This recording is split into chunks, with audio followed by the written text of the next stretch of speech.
Halo Mas Bro, sebelumnya Assalamualaikum warahmatullahi wabarakatuh. Ketemu lagi dengan saya Rizky Narasyafi, dan pada kesempatan kali ini kita coba lagi bermain-main dengan OBS ya, seperti video sebelumnya. Cuma kalau ternyata video sebelumnya itu saya ngesetnya di resolusi yang kecil outputnya, dan ternyata setelah saya sadari, wah ternyata nggak sampai ke 720 pixel ya di YouTube. Dia hanya sampai di 600 berapa gitu. Nah, sekarang kita coba lagi untuk outputnya bisa sampai di 720. Kemudian di sini saya seperti biasa ya, scene pertama di sini teman-teman lihat adalah bumper. Kemudian nanti di scene kedua itu adalah tampilan dari X61. Nah, ini lagi compile kernel ya, teman-teman bisa lihat di X61 saya lagi compile kernel. Dan di sini pertama kali saya jalankan di jam 3 pagi tadi ya, dan sekarang udah selesai nih hampir jam 9. 7 menit lagi jam 9, ini udah hampir selesai. Di sini CPU prosesnya, grafiknya teman-teman bisa lihat turun, dan proses di core-nya berganti-ganti ya, karena lagi compressing image. Ini udah sampai tahap install. Kemudian scene yang ketiga adalah scene untuk tampilan dari ThinkPad X260 ya. Di sini saya lagi buka blog, saya lagi menginspeksi blog, lagi meriksa apakah ada elemen-elemen yang kurang benar setelah kemarin dilakukan perubahan. Ya, jadi kemarin saya nambahin untuk di template-nya, di post template saya nambahin fitur untuk enlarge image ya. Contohnya kayak gini nih, ada image. Nah, ini kalau dia bentuknya image, nanti teman-teman bisa melihat dari perbedaan kursor ya. Kalau misalkan dia teks biasa, kursornya raw. Tapi kalau dia image, nanti kursornya berubah jadi gambar kaca pembesar. Terus kalau kita klik, nah nanti ada modal, pop-up modal yang muncul, pop-up, kemudian sisi sekitar gambarnya itu hitam, dan gambarnya terfokus di tengah. Nanti kalau close-nya tinggal klik aja gambarnya atau klik aja di sembarang tempat. Klik gambar juga bisa. Nah, kita akan lihat untuk gambar yang besar, misalnya seperti ini. Kemudian untuk gambar yang lebih besar lagi, misalnya seperti ini. Terus sebenarnya juga kalau gambarnya berwarna, ada misalnya warna hitam gitu, nanti kalau di hover, dia akan ini, opacity-nya akan turun. Jadi warnanya terlihat lebih pudar seperti itu. Sebenarnya untuk membedakan sih, tapi karena kebanyakan gambar yang ada di sini tuh berwarna putih ya, jadi nggak begitu kelihatan. Terus saya juga menambahkan fitur penulis ini lebih dinamis. Jadi kalau teman-teman tadinya ini itu ya, hardcode di dalam post template-nya. Jadi kalau misalkan penulisnya hanya bisa saya aja. Tapi sekarang sudah ditambahkan untuk kalau teman-teman ngisi di front matter bagian author ya, kemudian nanti isi juga di bagian, nanti akan berubah nih, akan masuk di dalam post template ini. Nah, syarat yang harus diisi adalah teman-teman mengisi bagian author di post, ya kan, di post yang mau ditulis, bagian authornya isi GitHub username. Kemudian nanti jangan lupa tambahkan di bagian .friends ya, di bagian data, directory data, kemudian .friends detail kalau nggak salah nama filenya, saya lupa. Nanti kita akan bahas tersendiri di video selanjutnya. Itu tambahkan data berupa GitHub username, kemudian nama yang mau ditampilkan di sini, kemudian details, itu aja sih. Kalau foto sih otomatis akan diambil dari GitHub ya. Kemudian dia juga saya menambahkan kontributor di bawah sini. Jadi kalau ada teman-teman selain dari penulis yang mau mengkoreksi artikel tersebut, mau nambahkan atau mau merubah, misalkan si penulisnya ikut berkontribusi dalam post tersebut ya, jadi nanti akan ditambahkan, ada di formatter juga ada propertiesnya yang disediakan, yaitu bernama contributors, itu bentuknya array. Jadi bisa lebih dari satu kontributor. Nah, nanti teman-teman cukup masukkan GitHub username juga. Kemudian nanti akan muncul nih di bawah penulis sebuah tag baru, sebuah apa namanya, subbab baru bernama kategori, dan juga foto dari teman-teman yang ikut berkontribusi pada post ini akan ditampilkan di bawah situ, di bawah sini. Dan juga apabila diklik, nanti akan langsung dibawa ke GitHub profile dari teman-teman yang berkontribusi di post tersebut ya. Kalau si penulisnya sih nggak usah sih, karena penulisnya kan udah, ya udah lah ya. Mungkin nanti saya akan juga tambahkan di bagian nama ini, kalau diklik nanti akan dibawa ke GitHub profile ya. Cuma saya belum. Kemudian apa lagi ya?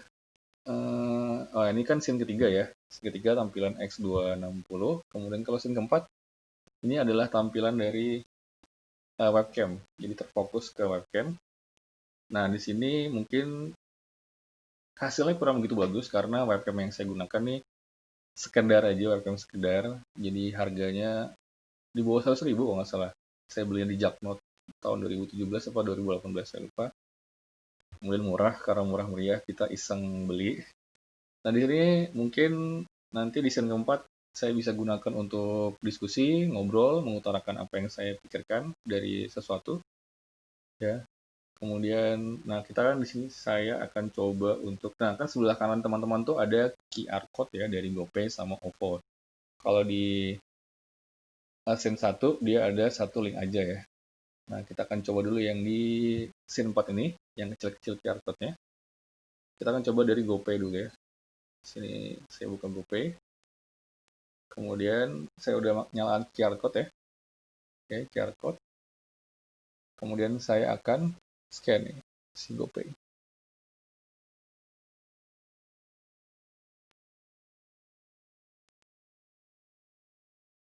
Oke, kalau berhasil nanti tampilannya kayak gini. Ya, ada nama saya dan juga jumlah yang mau dimasukkan. Jadi berhasil ya, bisa. Kemudian sekarang untuk yang OVO, kita akan coba scan. Kalau OVO ada pin-pin yang harus dimasukin. Oke, ini tampilan dari scan QR code dari OVO. Ya, sekarang kita scan.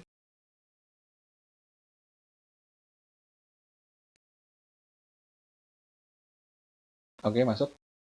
Nanti kalau berhasil tampilannya akan seperti ini. Oke, OVO, nomor handphonenya dan jumlahnya berapa.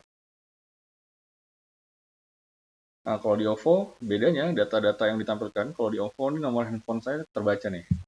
Ya, tapi kalau di GoPay, nama kontak. Saya nggak tahu kalau misalkan kontaknya nggak ada, mungkin nomor handphone juga. Terus, kalau di link aja, dia nomor handphone, coba kita coba ya, di link aja. Kita coba ke link aja. Scan QR code. Coba scan. Nah, kalau di link aja, nah kebaca kayak gitu. Kebacanya adalah nama saya di sensor ya, beberapa.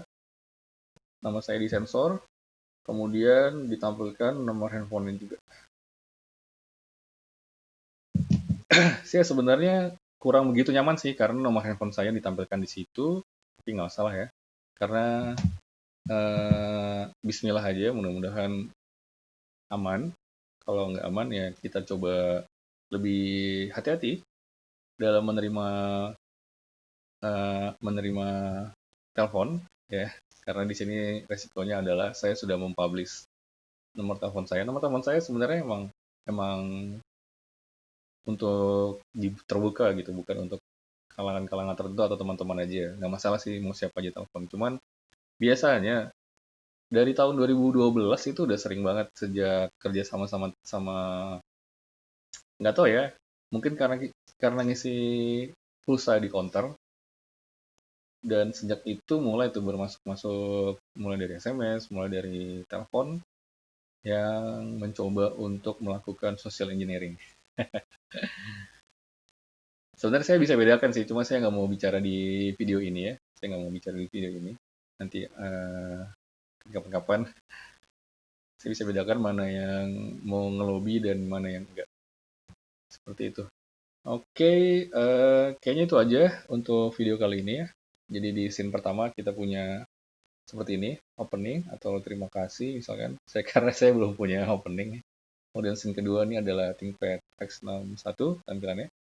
Kemudian scene ketiga adalah tampilan dari X260. Kemudian scene keempat adalah tampilan dari muka saya.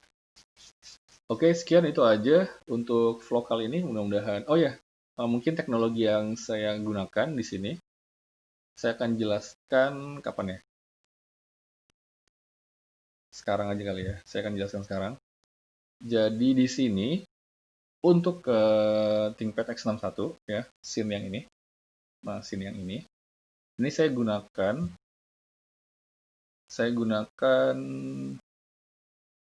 Turbo VNC, nama kliennya Turbo VNC ya. Mungkin kalau saya pindah ke sini dan saya tunjukkan kliennya, nggak bisa ya, lagi dibuka ya kliennya. Nggak bisa ternyata. Ya pokoknya di sini, jadi di ThinkPad X61 saya menggunakan X11 VNC ya, nama paketnya. Kemudian tinggal dijalankan aja, nanti tampilannya seperti ini kalau di ThinkPad X61-nya sebagai server. Kemudian nanti kalau di OBS-nya atau di bagian perekamnya di OBS di ThinkPad X260-nya, saya jalankan OBS. Kemudian saya juga jalankan Turbo VNC. Saya udah coba Tiger VNC dan Turbo VNC, cuma di Tiger VNC saya nggak berhasil untuk memunculkan kursor nih, kursor yang teman-teman lihat nih di layar. Itu saya nggak berhasil memunculkan di menggunakan Tiger VNC. Jadi saya sekarang gunakan Turbo VNC, dan ini adalah tampilan dari Turbo VNC yang teman-teman lihat. Cuma window-nya nggak ditampilkan.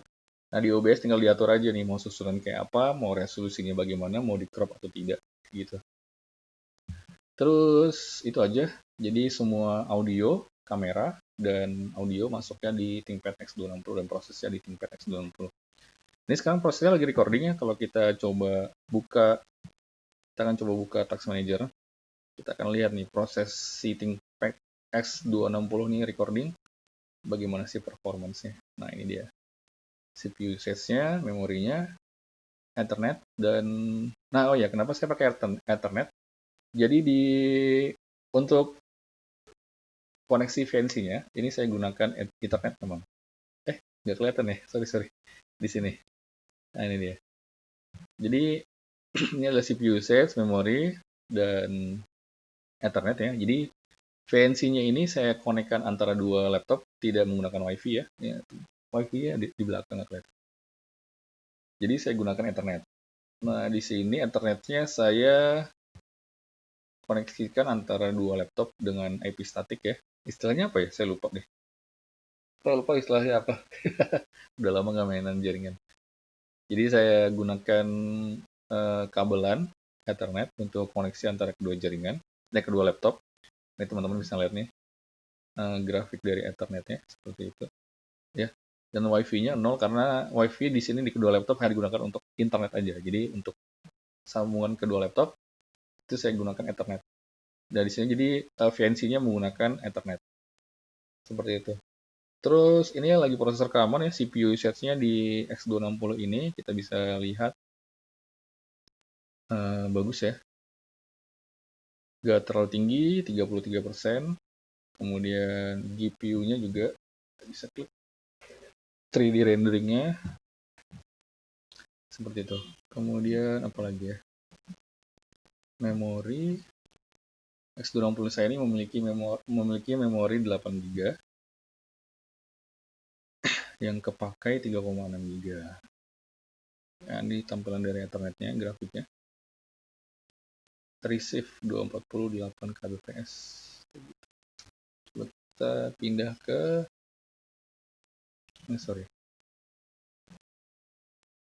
pindah ke sini. Pindah.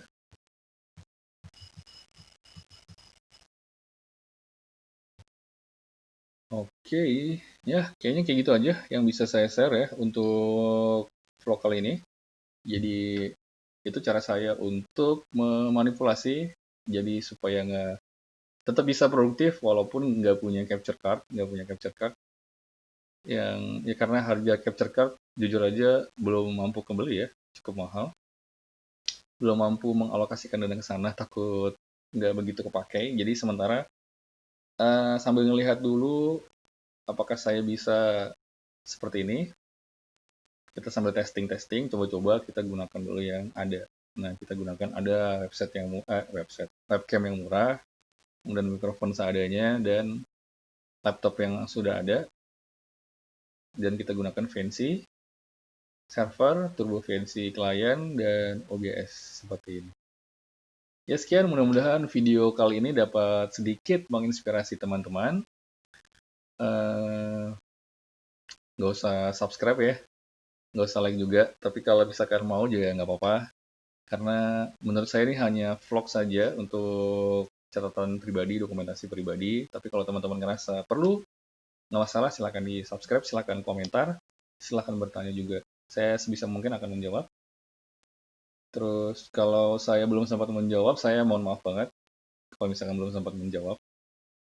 Lalu itu aja kayaknya. Saya kurang lebihnya mohon maaf apabila ada salah-salah kata. Nama saya Rizky Nur Safi, pamit undur diri. Wassalamualaikum warahmatullahi wabarakatuh.